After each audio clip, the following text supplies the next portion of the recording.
Vamos à leitura do texto, que diz assim: Que diremos, pois, diante dessas coisas? Se Deus é por nós, quem será contra nós? Aquele que não poupou o seu próprio filho, mas o entregou por todos nós, como não nos dará com ele e de graça todas as coisas? Quem fará alguma acusação contra os escolhidos de Deus? É Deus quem os justifica. Quem os condenará? Foi Cristo Jesus que morreu e mais, que ressuscitou e está à direita de Deus e também intercede por nós. Quem nos separará do amor de Cristo? Será tribulação, ou angústia, ou perseguição, ou fome, ou nudez, ou perigo, ou espada? Como está escrito: por amor de ti, enfrentamos a morte todos os dias. Somos considerados como ovelhas destinadas ao matadouro. Mas em todas estas coisas, somos mais que vencedores, por meio daquele que nos amou. Pois estou convencido de que nem morte nem vida, nem anjos nem demônios, nem o presente nem o futuro, nem quaisquer poderes, nem altura, nem profundidade, nem qualquer outra coisa na criação será capaz de nos separar do amor de Deus que está em Cristo Jesus, nosso Senhor. Até aqui. Vamos orar mais uma vez? Feche teus olhos, coloque diante de Deus, em oração, diante da palavra. Vamos orar. Senhor Deus Pai, nós estamos aqui agora, Deus, diante da Tua voz, a Tua palavra, Deus, que nós recebemos como Tua voz para nós, Tua direção para nós, Tua orientação, que de fato seja assim nas nossas vidas, Deus, que a gente consiga uma capacidade espiritual de entender a Tua vontade pela reflexão da Tua palavra, de entender aquilo que o Senhor espera de nós, o cuidado que o Senhor tem para nós, entender, Deus, a realidade, Pai, espiritual, te conhecer mais, que isso aconteça, Deus, através da leitura e reflexão da Tua palavra, Deus, que ela encontre em nós um lugar especial no nosso coração, Pai. Essa é a minha oração em nome de Jesus, amém, amém, amém, irmãos. Eu estava, esses dias, ouvindo um sujeito que eu ouvia falar, por conhecidos, e a partir do ano passado eu conheci ele pessoalmente, estou participando de um projeto com ele, que é o pastor Ziel Machado, e esses dias eu estava ouvindo ele falar, e ele disse uma coisa que me chamou a atenção, gostaria de compartilhar aqui com você. Ele disse assim, Deus não nos chama para lugares ideais, Deus nos chama para lugares reais. Deus não nos chama para lugares ideais, mas Deus nos chama para lugares reais. E aí eu fiquei pensando sobre essa crise, essa angústia que faz parte das nossas vidas em várias áreas, assim, entre situações ideais e situações reais. Como nós alimentamos o nosso coração, a expectativa da nossa vida, para desfrutarmos de situações ideais. E como nós também, pelas forças que temos, limitações que temos, nos afastamos, fugimos de locais que nos apresentam a realidade, não é? A gente estava aqui há pouco ouvindo sobre o trabalho que a Cleide realiza dentro dos hospitais. O hospital é um lugar real, né? Não tem nada de ideal no ambiente de um hospital. A gente prefere os lugares ideais, né? Essa reflexão ou essas escolhas que a gente tem que fazer, vez ou outra, nas nossas vidas, elas permeiam o nosso coração o tempo todo, entre o ideal e o real. Isso essa dicotomia, né? Essa reflexão, ela está nas teorias, pensamento filosófico, por exemplo. Não sei se vocês, quantos de vocês conhecem, já ouviu falar da alegoria da caverna do Platão, né? Eu gosto um pouco de filosofia, aliás, na onda aí das séries espanholas, sabe? Que está fazendo sucesso. Tem uma série, chama Merli, não sei se vocês já ouviram falar. É tipo uma malhação, assim, lá da Espanha.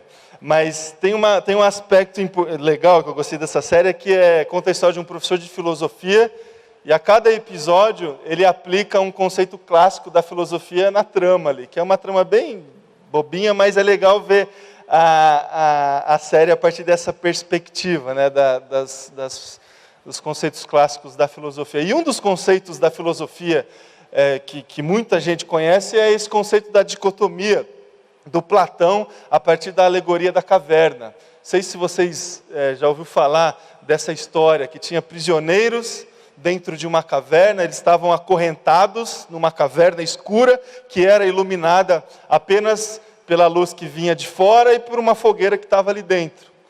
E eles tinham, obviamente, uma limitação grande de enxergar a realidade.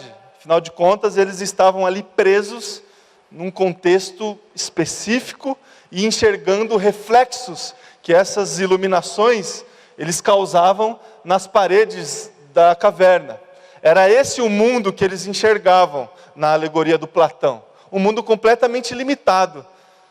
Estátuas do lado de fora, o sol se movimentando, eles pensando que as estátuas eram pessoas que estavam se movimentando lá fora.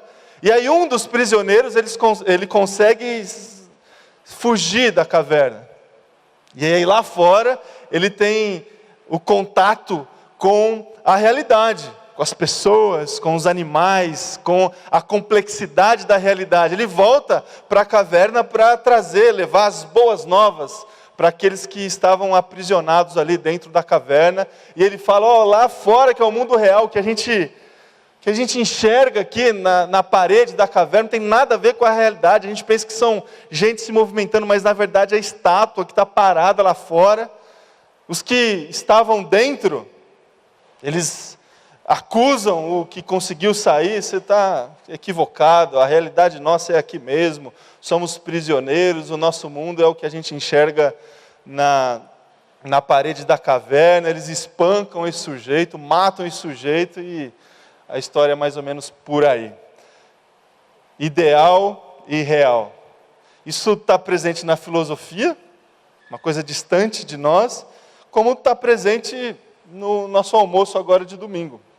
O que seria, por exemplo, para você hoje, um almoço ideal?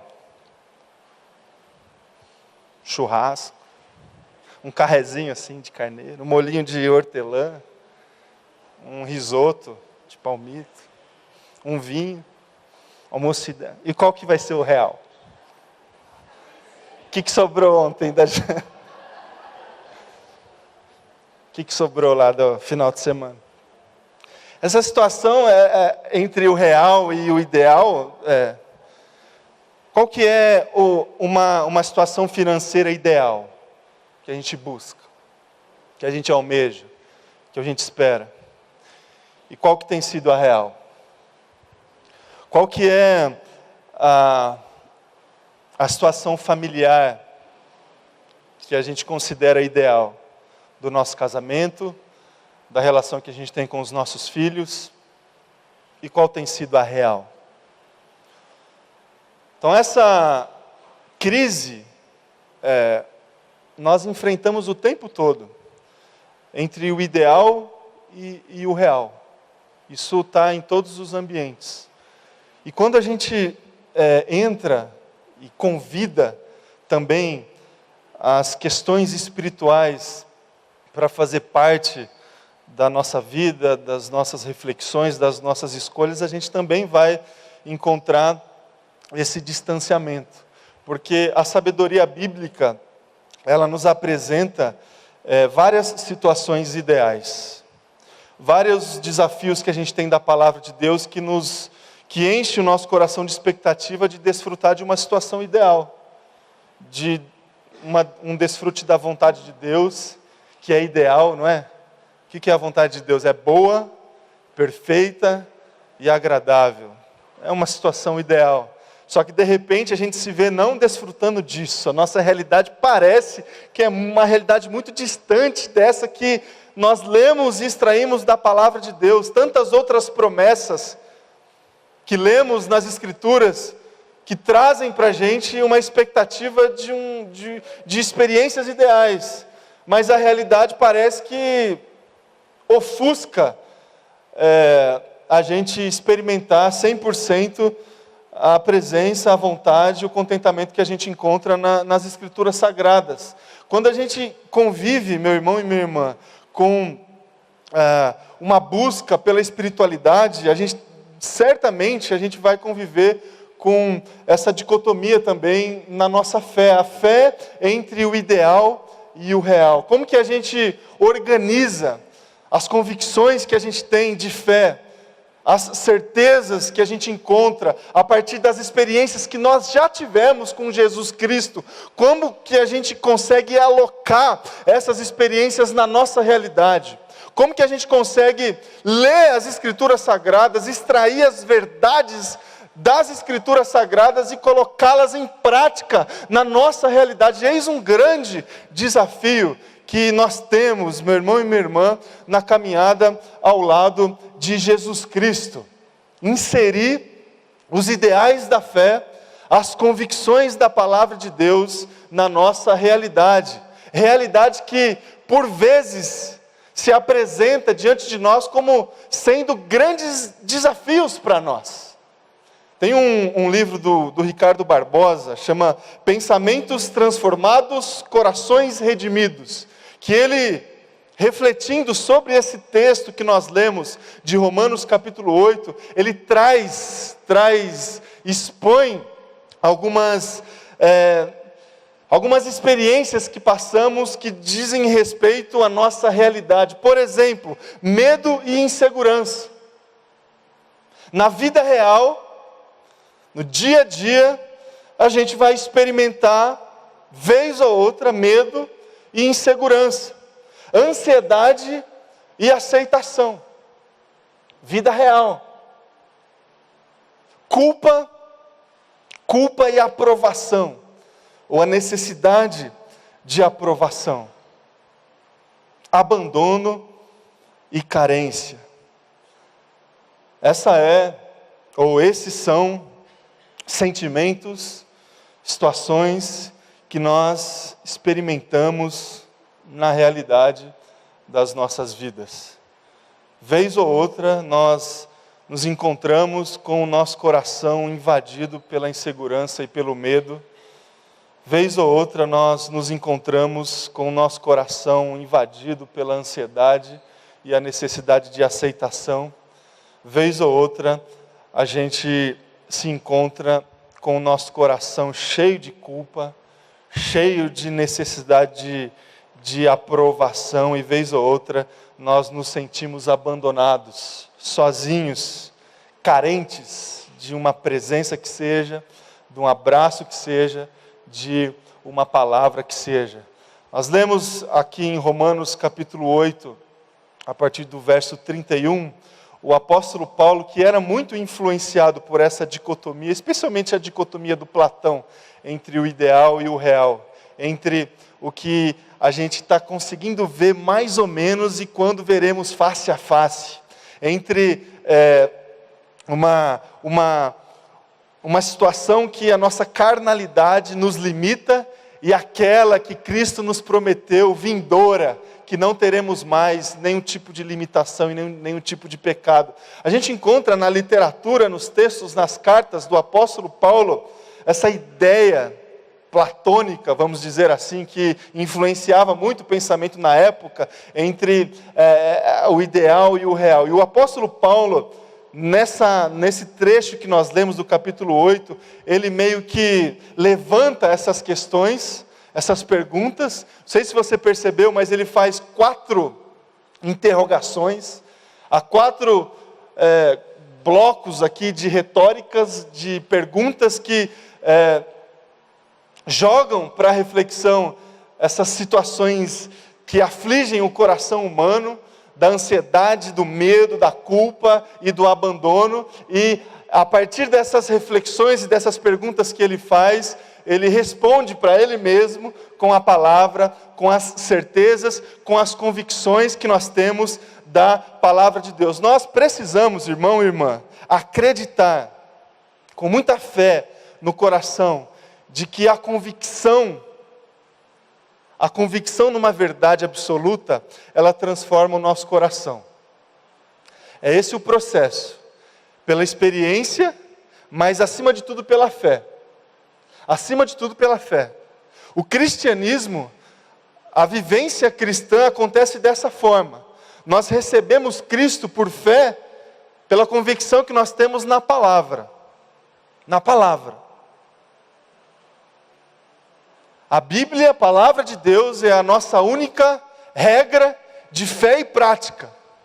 Essas convicções que nós temos, se de fato acreditamos plenamente nas Escrituras Sagradas, a gente tem que acreditar também que essa fé nas Escrituras, ela transforma o nosso coração. É esse o processo. Não é o contrário. A gente não tem que adequar a palavra ao nosso coração, às nossas vontades. O processo é o inverso. A gente tem que moldar a nossa vida, o nosso comportamento, as nossas crenças à palavra. A palavra é o modelo. E o apóstolo Paulo, ele faz isso, ele faz esse exercício várias vezes, de apresentar a dificuldade e de falar para ele mesmo qual que é o modelo. E ele faz isso no texto que nós lemos. E eu convido você, irmão, para a gente caminhar aqui para as lições que a gente pode extrair dessa palavra, a identificar essas perguntas que ele faz a partir desses sentimentos da vida real que experimentamos o tempo todo, e a trazer para nós algumas lições, trazer para você, para mim, algumas lições que podem nos ajudar a lidar com essas duas realidades que convivemos todos os dias. O primeiro, diante do medo e da insegurança, o apóstolo Paulo, ele faz a primeira pergunta no texto que nós lemos: se Deus é por nós, quem será contra nós? Se Deus é por nós, quem será contra nós? E quais são as situações, irmãos, que se apresentam contra nós na nossa vida real, que enche o nosso coração de medo e de insegurança? Uma enfermidade, uma perda. Daqui a pouco, irmão e irmã, a gente vai orar pela família do Cláudio e da Ângela. O Cláudio acabou de perder a mãe dele, faleceu, agora pela manhã. A gente vai orar por eles. Isso gera medo, gera insegurança. Situação real. Tantas outras situações injustas. A injustiça humana que faz parte das nossas vidas. Faz parte das nossas vidas. Essa semana minha família, a gente chorou junto com a minha irmã. Minha irmã, ela recentemente havia passado um concurso aqui em Campinas e submeteu ao processo de tomar posse da vaga que ela conquistou pelos seus estudos, pela prova que fez, e pelos processos ali que ela foi submetida de avaliação, reprovaram. A minha irmã, que tem quantos anos ela tem? 29 anos, faz esporte todo dia, academia, e o processo humano reprovou, sim, sem resposta, sem justificativa. Irmãos, a gente está exposto à injustiça o tempo todo. O tempo todo. Isso gera medo, isso gera insegurança. E aí, a palavra de Deus vem no nosso coração, afirmando nas nossas vidas, nas convicções de fé que nós temos: se Deus é por nós, quem será contra nós? enfermidade, perdas, injustiças, pecados. Deus é maior do que tudo isso, meu irmão e minha irmã. Deus é maior. Deus é maior. Tiago, capítulo 1, versículo 2: feliz é o homem que persevera na provação, porque depois de aprovado receberá a coroa da vida que Deus prometeu aos que o amam. Persevere, meu irmão e minha irmã, nas situações que têm enchido de alguma forma o teu coração de medo e insegurança. Persevere, saiba que Deus é maior. Que Deus é maior. Nós temos tão grande nuvem de testemunhas na palavra de Deus que nos mostram essa realidade. A história de José, por exemplo. Lê lá essa semana, Gênesis. O tanto que esse sujeito sofreu. O tanto que esse sujeito foi submetido a situações de injustiça. Quase morreu. Julgado o tempo todo, injustamente. Mas Deus sempre foi maior na vida de José. Sempre sustentou, sempre cuidou. E lá no final ele reconheceu e desfrutou do cuidado que por vezes nós não conseguimos enxergar. Por vezes nós enxergamos Deus distante, longe. Mas certamente ali na frente a gente vai perceber que Deus sempre esteve do nosso lado. Ele sempre foi a nosso favor. E muito maior das situações que se apresentaram contra nós. A partir de ansiedade e aceitação, a pergunta que o apóstolo Paulo faz no texto que nós lemos, diz assim: aquele que não poupou o seu próprio filho, antes por todos nós o entregou, porventura não nos dará graciosamente a ele todas as coisas? O que são todas as coisas, irmãos? Aqui a questão é a gente pensar sobre necessidade e vontade, vontade de Deus, vontade humana. Às vezes a gente pensa que todas as coisas são assim, as coisas que invadem o nosso coração, que a gente chama de desejo. Para a gente isso que é todas as coisas. E a gente acha que Deus tem que nos dar todas as coisas. Os nossos desejos. A Bíblia nunca nos prometeu a satisfação dos nossos desejos. Ela sempre nos prometeu, nesse texto, em outros mais, Mateus capítulo 6, por exemplo, Jesus falando, a Bíblia sempre nos prometeu todas as coisas. O Senhor é o meu pastor, e o quê? Nada me faltará, todas as coisas. Quando Deus é o nosso pastor, o nosso cuidador, o nosso Senhor, nada nos falta, todas as coisas. Agora, o que são todas as coisas? Os nossos desejos, a satisfação das nossas carências, a satisfação do orgulho que vez ou outra invade o nosso coração, da arrogância, da ganância. Será que é isso que a gente pode chamar de todas as coisas? Todas as coisas, irmãos, são todas as coisas que nós precisamos. Que nós precisamos. Precisamos para servir a Deus, para estabelecer relações saudáveis com as pessoas que a gente ama, as pessoas que a gente encontra no caminho. Isso que a gente precisa. E Deus está sempre ali, nos oferecendo todas as coisas. Tudo o que a gente precisa, a gente encontra na presença do nosso Deus, aquele que é o nosso bom pastor. O nosso bom pastor. Muitas angústias, muita ansiedade invade o nosso coração porque a gente desfoca, parece que desejo e necessidade. Sabe quando você está no médico lá, ele está ajustando o seu grau, as letrinhas juntas, sabe? às vezes a gente faz isso com desejo e necessidade, parece que é a mesma coisa, e não é. Não é, são coisas separadas, diferentes. O que Deus sempre nos prometeu, necessidades. Aí sim o Senhor é o meu pastor, e nada vai me faltar. Terceira pergunta que o apóstolo Paulo faz sobre culpa e aprovação. Quem fará alguma acusação contra os escolhidos de Deus? Quem os condenará?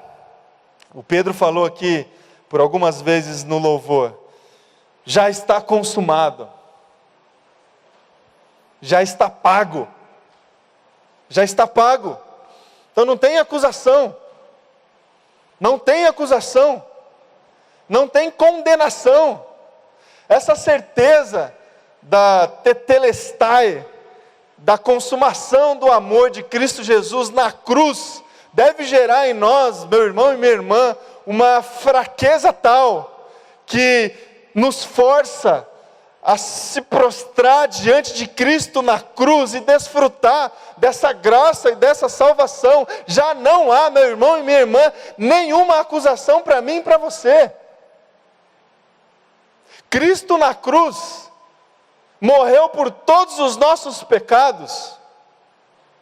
Acontece que a realidade da nossa humanidade e a realidade também de uma